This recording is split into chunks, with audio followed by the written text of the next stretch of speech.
cross over to our sister station Spice FM for an ongoing conversation on the question how many more dialogues where they're featuring Jubilee Secretary-General, that is Jeremiah Kioni. Listening. Where is Jubilee? Not why? You see, this constitution,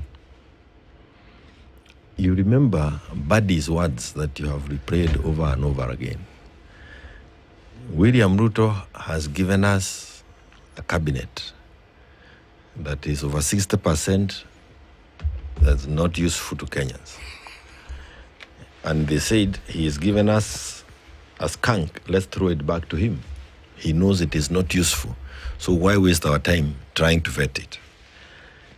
If William had been keen to pay attention to Chapter 6 of the Constitution, all those people who were appointed, virtually all of them, who were appointed in cabinet had court cases or records that were clearly against the provisions of Chapter 6.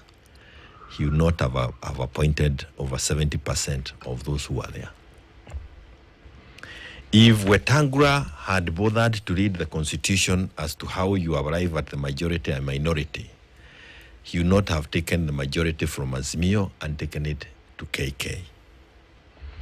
If both of them had bothered to read the Constitution and understood why it was necessary to have fidelity to multi-party democracy, they would have allowed the majority or the voice of the opposition on the floor of the House.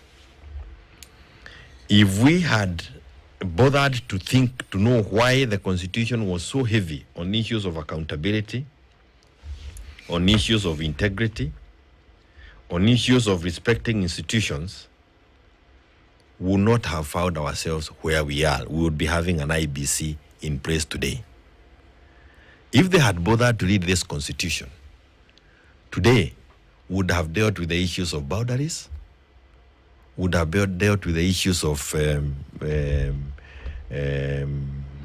boundaries. We would have dealt with the issues of boundaries, delimitation, and which addresses the issues of fair allocation of resources and all those things. So when you then say that you want to talk about dialoguing on other things, every person who comes on board would have to be informed by that. And I think that is what I am reading myself, and I hear Gen Z saying. Mm-hmm. They're saying, implement the Constitution. Why do you want to form a government of national unity when the issues before us has nothing to do with a political crisis? This is not a political crisis. When Kibaki was dealing with it, he was in a political crisis, and I believe the others who were there before. Here is an issue of accountability. You put people in office, na Wakenya walisema, kweli Haji, unaweza enda kotini na wewe ndio ulistaki hao watu kwa wizi, mauaji, ubagaji, raping and all those cases. You go to court, file and all prosecute, get them appointed to government. They come and mismanage our resources. We can see them, all that the things they are doing is buying houses, cars, watches, shoes, belts. Then the young people are here. They come up with policies, like these people in government, they come up with policies because of their inability or lack of capacity. They sit there and say, we are going to change the education system or the payment system. We have a generation that benefited from free private education, Yakibaki. They came and got free education, whatever it was, 100% transition. And then all of a sudden, you change things and say, you'll pay. You pay. I paid, and I'm giving this an example. My last born, I paid school fees, university fees, on an annual basis of 26,000. That's the fee structure we used to receive. For the same course, a person has admitted, and they brought it to my office, the agencies. Same course.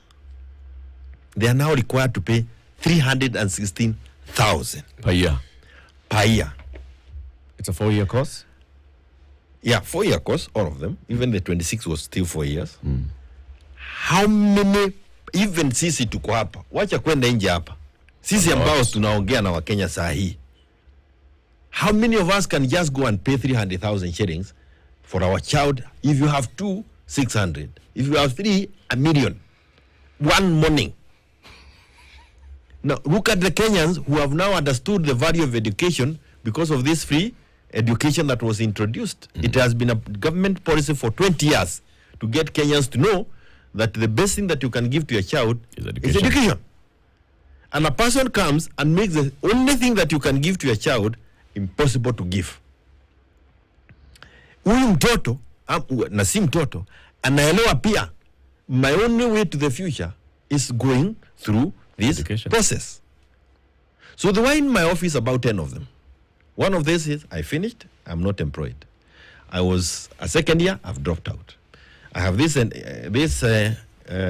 structure. Fee structure, I can't pay. So what negotiation are we talking about?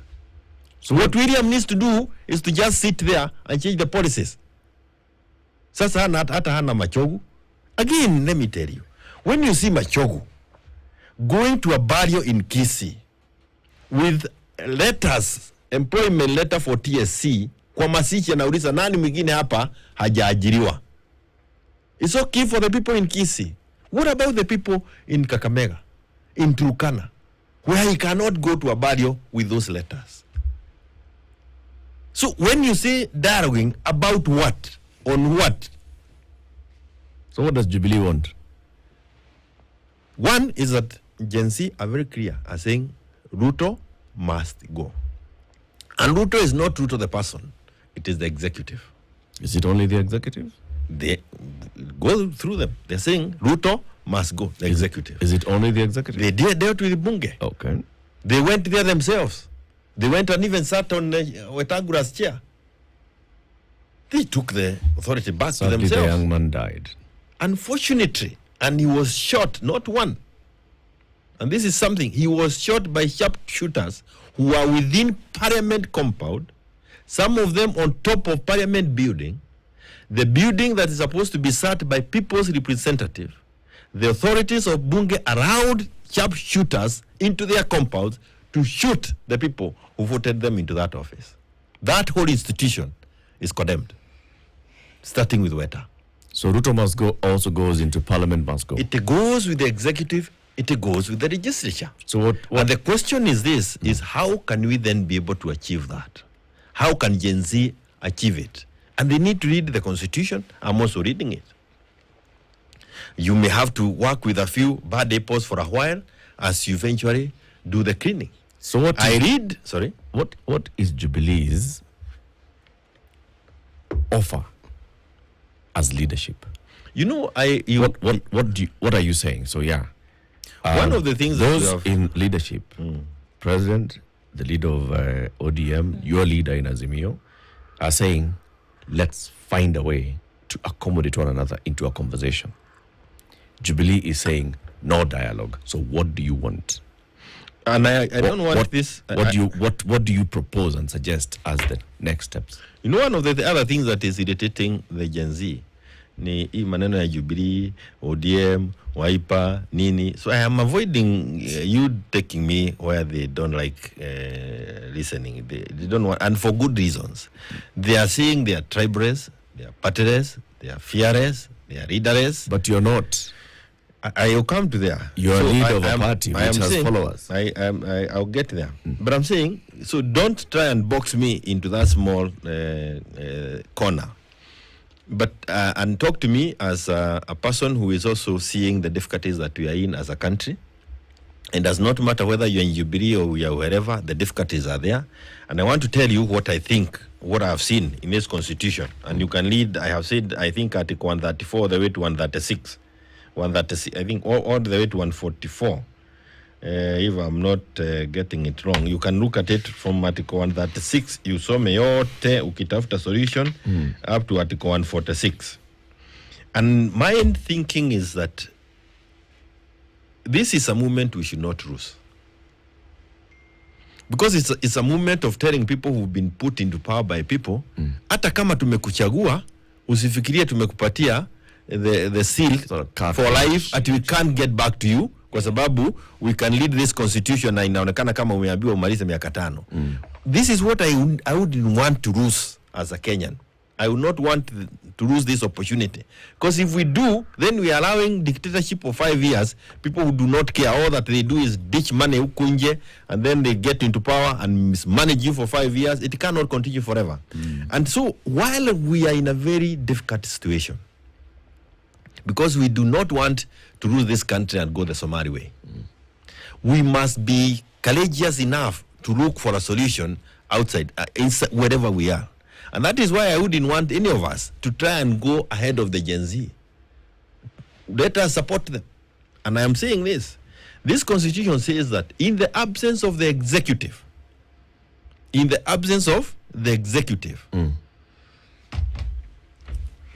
the executive can be absent in many ways, one of which is ahead of us now is resignation. Because kama watu wamekukataa, andika barua useme nimeenda nyumbani. Watu walimkataa Kome na akaandika barua ya kuresign. So equally, William Ruto can write a letter of resignation together, and remember, they come as a package. So it is not Ruto resigning and leaving Rigathi with us. It is the both of them resigning. They should do resignation letters.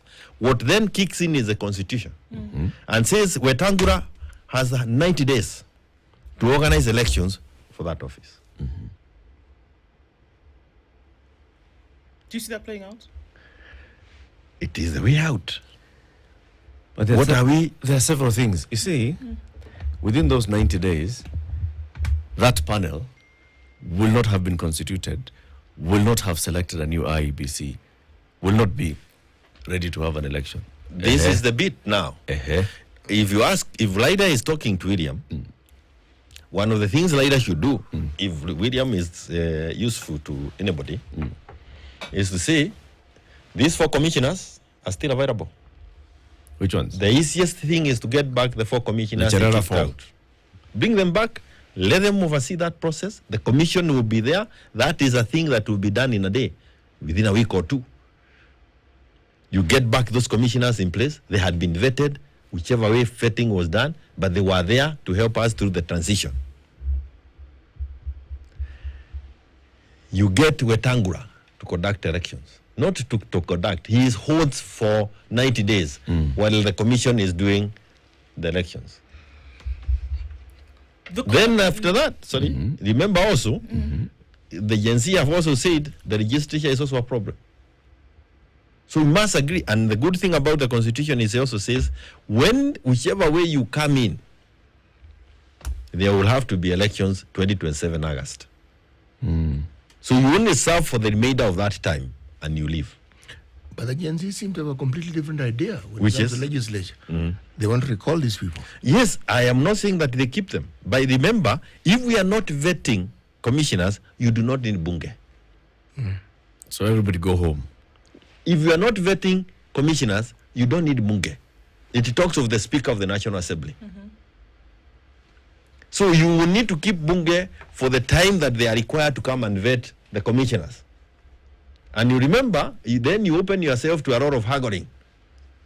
And the vetting that is proper to me is not even bunge anymore. It is the vetting by Gen Z. But that is just one of the options that I have. And I'm sure even new people, being Kenyans, you have also ideas of how can we achieve this. But to me, that is the way we can achieve one of the ways we can achieve what Gen Z wants achieved without losing this momentum of holding, including whoever is elected president in the future, accountable. Let him know that Kenyans can recall you. You can be brought back. Getting William and Rigathi to sign the resignation letters, it's nothing difficult. Kome signed his. Hata kama si Ruto alimuitisha akasign. So basically call a snap election. Now what Gen Z are saying, leta barua ya kwenda nyumbani. Call a snap election. Yes, and say, a snap let's election. go back to the board, and it is not really a snap election because once you cause vacancy in the office of the president, you are basically saying that you need to have a snap election for a president. I agree, but remember the definition of what we used to refer as snap elections under the old constitution is different here. So the only reason I'm not using the word snap call is a fresh because election. Call for elections. Okay. Call for elections because we do not have a person in the office of the president and the deputy. And that's what Gen Z are saying. Hii kusema aguka nayo, si ni kusema aguka nayo. Kwani kusema nini ingine? Hii kitu imeenda. I said this in Butere, I want to repeat it. Don't confuse this thing of Ruto must go like with the dialogue. Like we confused reject finance bill with amendments. City, Yes. you said you think there's something else that they're saying. You know, I do think there's something else they're saying. And it isn't one thing. They're saying generally it cannot be business as usual. Business as usual is being told what to do by the executive. No.